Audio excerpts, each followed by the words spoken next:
Radhe Krishna friends, आपका दिल से स्वागत है आपकी अपनी चैनल आइडियल मेमोरियल प्रोफिशिएंसी पे। मुझे लगता है आपको ये बिल्कुल नहीं पता होगा कि अगर किसी भी टॉपिक की अंडरस्टैंडिंग क्रिस्टल क्लियर हो तो उसे याद रखना, मेमोराइज करना उतना ही आसान होता है। And I will try my best to help you with that. So without wasting much time, let's get started. Hello and welcome back to the another video of organ of medicine, जहाँ पर हम कर रहे हैं की sticking from A K. दास, जो कि part 2 book है, उसमें से हम कर रहे हैं। अभी हमने बेसिक इंट्रोडक्शन से लेकर समरी तक सब कुछ कवर अप कर लिया है। और पिछली वीडियो में हमने देखा था कि अगर फिजिशियन है वो सजेस्टिव क्वेश्चंस पूछता है तो उसकी वजह से क्या आउटपुट होगा।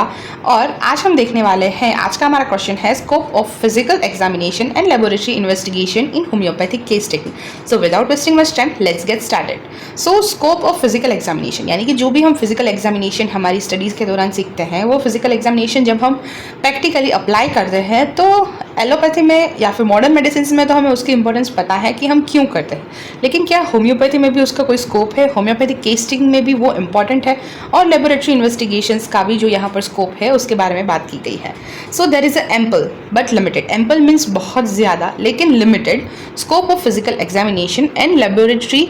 Ample means enough. There is a enough but limited scope of physical examination and laboratory investigations in homeopathic case taking, as evidenced by the statement of Hahnemann in aphorism number 90 of Organ of Medicine, where he states, he then makes a note of what he himself observes in the patient and ascertains how much of that was peculiar to the patient in his healthy state. मतलब Hahnemann sir जो हैं वो aphorism number 90 में ऐसा बताते हैं कि physician को खुद को जो भी उसने ऑब्जर्व किया है अपने पेशेंट में, वो सारी चीज़ों को पहले तो वो उसका नोट लिखना है, मतलब वो सारी चीज़ें नोट डाउन करनी है।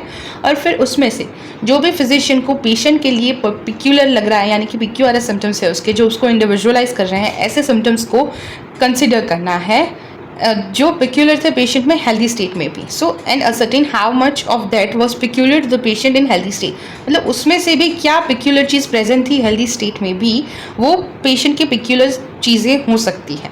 तो इस वजह से मतलब फिजिशियन ने जो खुद ऑब्जर्व किया है उसकी यहाँ पर इंपॉर्टेंस बताई गई है। और पेशेंट से रिलेटेड क्या पिक्यूलरिटीज आपको कैसे नोट डाउन करनी है, कैसे आपको कंसिडर करनी है, उसके बारे में हैनेमन सर ने एफोरिज्म 90 में बताया।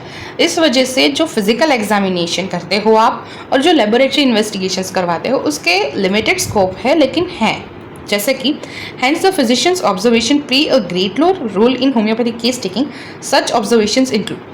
इसीलिए यहाँ पर बताया गया है कि जो फिजिशियन के ऑब्जर्वेशंस हैं उसका एक मेन रोल है, ग्रेट रोल है होम्योपैथिक केस टेकिंग में। ऑब्जर्वेशंस जैसे कि first is observation about the individual peculiarity in the mental condition of the patient in disease and in health. मतलब कि आपको किसी भी पेशेंट में ये देखना है कि उसकी इंडिविजुअलिटी को, पिक्यूलरिटी को, मतलब आपको समझने के लिए सबसे पहली चीज़ है मेंटल कंडीशन। मतलब पेशेंट ये डिसीज से जब भी सफ़र कर रहा है तो उस दौरान उसका जो स्टेट ऑफ माइंड है वो कैसा है, और साथ ही साथ जब वो हेल्दी कंडीशन में था तो उसका स्टेट ऑफ माइंड कैसा था। जो भी कोऑर्डिनेटेड फैक्टर्स आ रहे हैं आपके सामने, यानी कि हेल्दी कंडीशन में भी पेशेंट ऐसा ही था और डिसीज कंडीशन में भी उसकी मेंटल स्टेट में ये बात है वो प्रेजेंट है, छूटी नहीं है। जैसे कि किसी भी पर्सन का कोई स्पिरिचुअली विश्वास हो सकता है, ऐसा कुछ भी, मतलब दिस इज एन एग्जाम्पल। तो ऐसी कोई कंडीशन है उसकी मेंटल कंडीशन जो पिक्यूलर भी है और डिसीज कंडीशन में भी प्रेजेंट है और हेल्थ में भी प्रेजेंट ही, तो it can be considered as a more peculiar one. So पहली चीज़ आपको ये नोटिस करनी है। दूसरी है observation about the individual peculiarity in the physical state of the patient in disease and in the health. मतलब फिर आपको देखना है कि इंडिविजुअल जो पेशेंट है उसकी पिक्यूलर कैरेक्टर फिजिकल स्टेट में, जैसे कि पेशेंट है वो डिसीज़ में उसमें क्या क्या बदलाव हुए हैं, जो बदलाव नहीं हुए हैं वो हेल्दी स्टेट में क्या क्या नॉर्मलिटीज़ थी। And this again includes physical examination of the patient which includes inspection, palpation, percussion and auscultation. तो क्या है कि अब हम जब फिजिकल स्टेट को एग्जामिन कर रहे हैं जिसमें हम डिसीज और हेल्थ का देखने के लिए कि क्या इंडिविजुअलाइजेशन प्रेजेंट है डिसीज स्टेट में, क्या इंडिविजुअलिटी प्रेजेंट थी, क्या ऐसा कैरेक्टरिस्टिक चीज़ प्रेजेंट थी हेल्थ के टाइम पे, तो वो सारी चीज़ों को एग्जामिनेशन करने के लिए हम यहाँ पर क्या करेंगे पेशेंट में physical examination. Here comes a important role. पहले हमने मेंटल कंडीशन देखी जहाँ पर इन्वेस्टिगेशंस एंड फिजिकल एग्जामिनेशन का ज़्यादा कुछ स्कोप नहीं था। फिर अब हम फिजिकल स्टेट की जब बात कर रहे हैं तो हम फिजिकल एग्जामिनेशन करेंगे जिसमें हम inspection, palpation, percussion and auscultation करके पेशेंट को देखेंगे। Second point is all types of laboratory investigations which include pathological, biochemical, radiological and bacteriological investigations etc. in order to diagnose the disease from nosological point of view. फिर हम जो भी laboratory investigation essential है वो करवाएंगे, फिर चाहे वो पैथोलॉजिकल हो, बायोकेमिकल हो, रेडियोलॉजिकल हो, बैक्टीरियोलॉजिकल हो, कोई भी मतलब इन्वेस्टिगेशन है वो करवाएंगे ताकि हम डिसीज को डायग्नोस कर पाए नोसोलॉजिकल पॉइंट ऑफ व्यू से. Both of the above examinations will help in the diagnosis of the disease, which has limited but important role in the selection of homeopathic remedy and in the proper management of the case.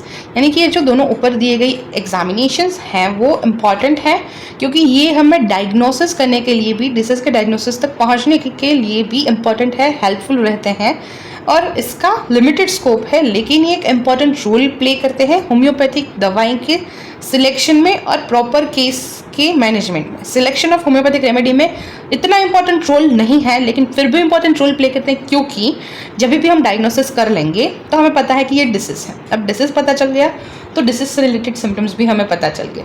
तो अब वो symptoms के अलावा patient क्या peculiar symptoms produce कर रहा है उस तरीके से हमें हेल्पफुल होगा ये होम्योपैथिक प्रिस्क्रिप्शन में. Otherwise diagnosis is not much important for us, but इसका ज़्यादातर रोल क्या है केस के प्रॉपर मैनेजमेंट में. होप आपको ये बातें समझ में आ रही होगी. तो अब देखो, जो स्कोप है physical examination and laboratory investigations का केस टेकिंग में, उसका उतना ज़्यादा स्कोप नहीं है. क्या स्कोप है? मैनेजमेंट ऑफ द केस में उसका ज़्यादा स्कोप है. होम्योपैथिक केस टेकिंग से हम क्या करेंगे, दवाई ढूंढेंगे और फिर दवाई देने के बाद हम पेशेंट को कई बार कुछ एडवाइस देते हैं, कुछ चीज़ें करने के लिए बोलते हैं.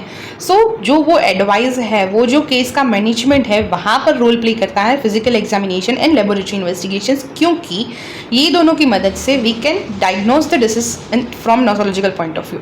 डिसीज के डायग्नोसिस के बाद we know what is common and what is uncommon, and that will help us in finding the peculiarities, in seeing the PQRS symptoms of the patient and prescribing the similar remedy. ठीक है.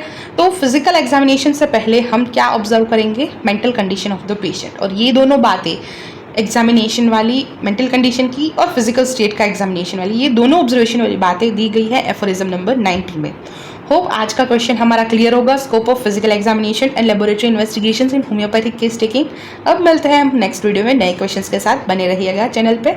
हाँ, अगर channel को subscribe नहीं किया है तो ज़रूर से सब्सक्राइब कर दीजिए, वीडियो को लाइक कीजिए, शेयर कीजिए और कॉमेंट्स में अपने रिव्यूज़ ज़रूर बताइए. वीडियो को एंड तक देखने के लिए आपका शुक्रिया. Tata see bye bye and take care. Thank you so much guys for watching this video till now. Also give your valuable feedbacks and suggestions in comment section. और हाँ, like करना, share करना and subscribe करना गलती से भी मत भूलना. Stay tuned, take care. मिलते हैं next video में. तब तक के लिए टाटा बाय बाय.